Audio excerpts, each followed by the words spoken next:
For our graduates here this morning, for the families that have nurtured them and raised them to take on these challenges, certainly for the over to your left flank here, the ones who want to be graduating, and for the class of 2018, you're not getting out a month early.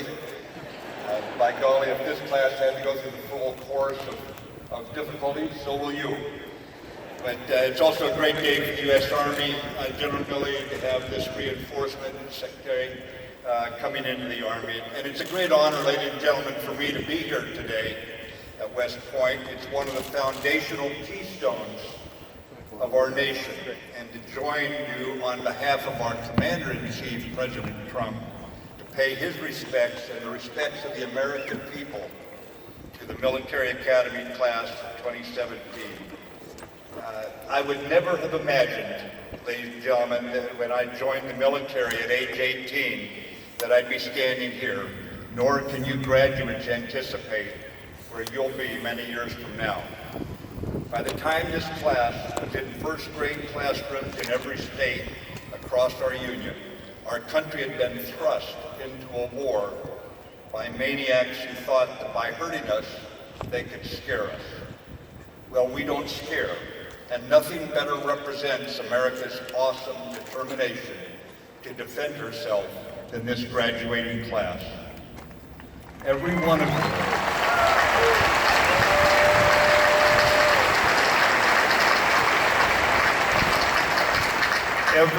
you could have opted out. You'd grown up seeing the war on round-the-clock news. There was no draft.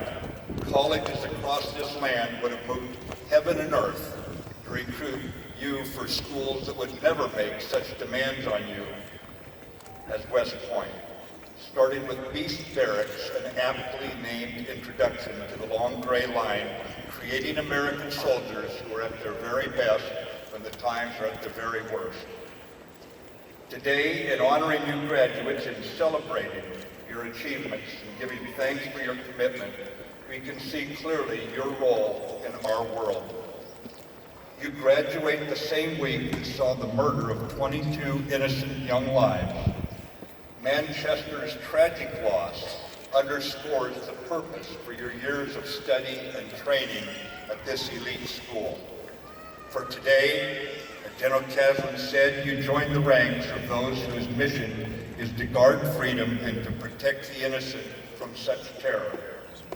The innocent noted in your class motto, so others may dream. We must never permit murderers to define our time or warp our sense of the normal. This is not normal, and each of you cadets graduating today are reinforcing the ranks of our Army, bringing fresh vigor, renewing our sense of urgency, and enhancing the Army's lethality needed to prove our enemies wrong. You will drive home a salient point that free men and women will volunteer to fight ethically and fiercely to defend our experiment that you and I call simply America. You graduates commissioned today will carry the hopes of your country on your young shoulders. You will now join the ranks of an Army at war. Volunteers all, we are so very proud of you, cadets, taking the place you have earned in the unbroken line of patriots who have come before. Your oath of office connects you to the line of soldiers stretching back to the founding of our country, and in the larger sense, it grows from ancient, even timeless roots, reflecting the tone and commitment of youth long ago who believed freedom is worth defending. In terms of serving something larger than yourself, yours is the same oath that was taken by the young men of ancient Athens.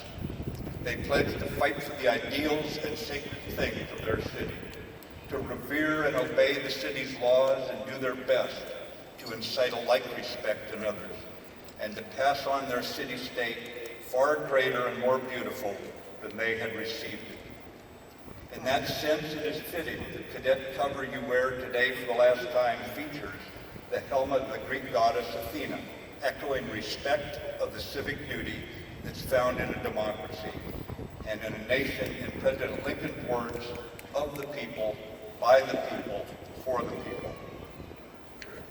After 4 years at West Point, you understand what it means to live up to an oath. You understand the commitment that comes with signing a blank check to the American people, payable with your life. My fine young soldiers a few miles northwest of Washington, D.C., where I work today, at Antietam Battlefield Cemetery is a statue of a Union soldier standing at rest and overlooking his comrade's grave. It is inscribed with the words, "Not for themselves, but for their country." How simple that thought. So long as our nation breeds patriots like you, defenders who look past the hot political rhetoric of our day and rally to our flag, that Army tradition of serving our country will never die. To a high and remarkable degree, the American people respect you. We in the Department of Defense recognize that there are a lot of passions running about in our country, as there ought to be in a vibrant republic. But for those privileged to wear the cloth of our nation, to serve in the United States Army, you stand the ramparts. Unapologetic, apolitical, defending our experiment in self-governance. And you hold the line. You hold the line.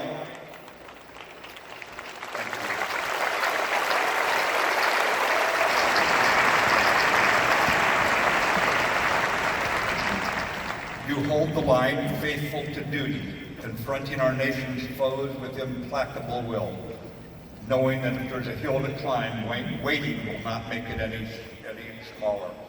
You hold the line true to honor, living by a moral code regardless of who is watching, knowing that honor is what we give ourselves for a life of meaning.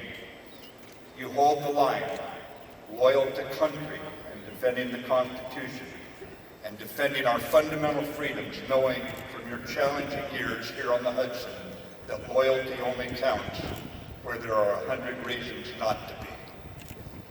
Behind me, across Lusk Reservoir, stands a memorial dedicated to the American soldier. On it are inscribed the words, "The lives and destinies of valiant Americans are entrusted to your care and your leadership." You have been sharpened through one of the finest educational opportunities in America, given to you by the American people via General Caslin's superb faculty, who expect admirable leadership by example from you as soldier leaders. My view of a great leader is the player coach. We need coaches, men and women who know themselves, who take responsibility for themselves, coaching their soldiers to be at the top of their game. Every soldier in your platoon will know your name the day you step in front of them. Your responsibility is to know them. Learn their hopes and dreams. Teach them the difference between a mistake and lack of discipline. If your troops make mistakes, look in the mirror and figure out how to coach them better. And while we will never tolerate a lack of discipline in the U.S. Army, we must not create a zero-defect environment, because that would suffocate initiative and aggressiveness, the two attributes most vital to battlefield success. In leading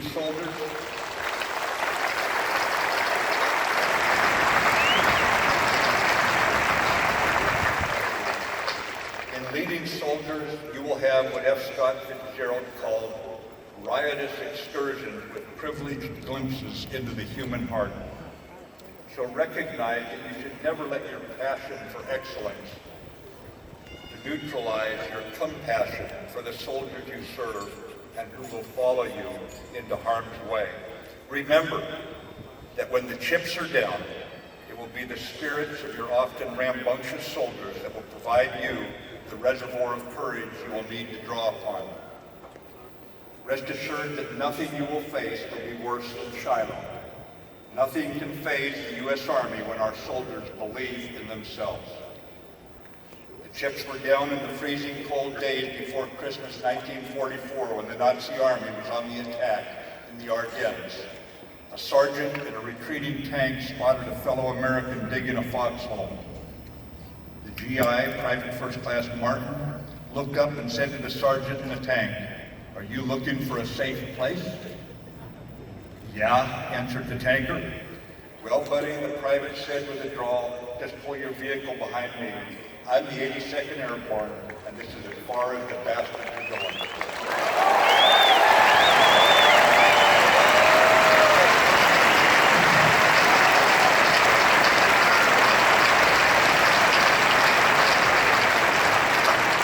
That is the Army that is being entrusted to your care. On the battlefield, my fine young soldiers, no one wins on their own.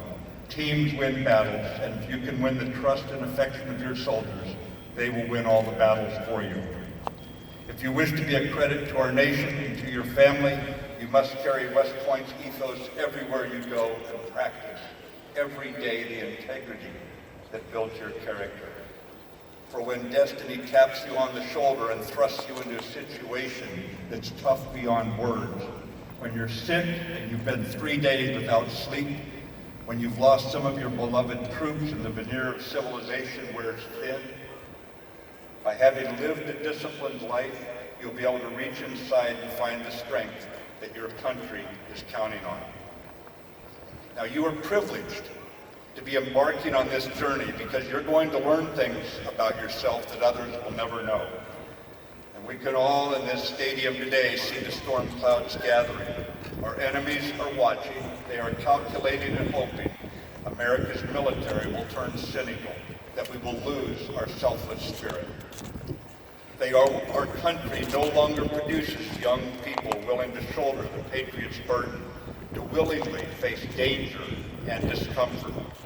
By your commitment, you will prove the enemy wrong, dead wrong. We Americans are not made of cotton candy. You're a U.S. soldier.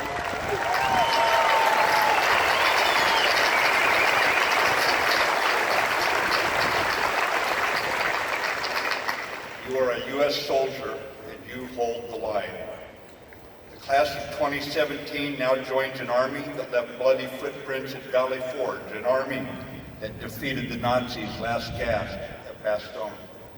Your class will certainly be remembered for an Army football team that took to the field of friendly strife and beat Navy.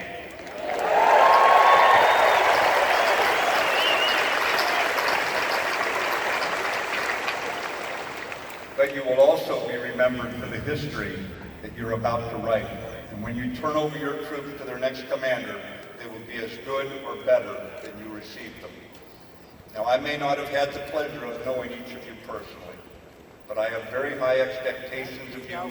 Your country has very high expectations of you. And we are confident you will not let us down. Because while we may not know you personally, we do know your character, West Point character. So fight.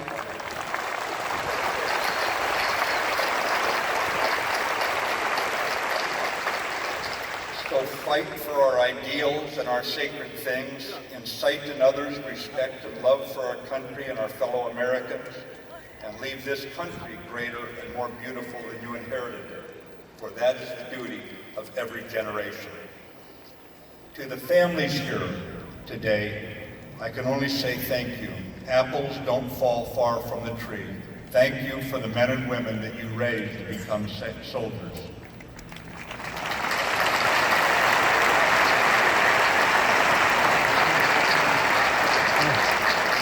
Thank you to old shipmate General Caslin and your team who coached these members of the Long Gray Line. They will write the Army's story, and in so doing, they will carry your spirits into our nation's history. For duty, for honor, for country, hold the line. Congratulations, class of 2017. May God bless America. Thank you.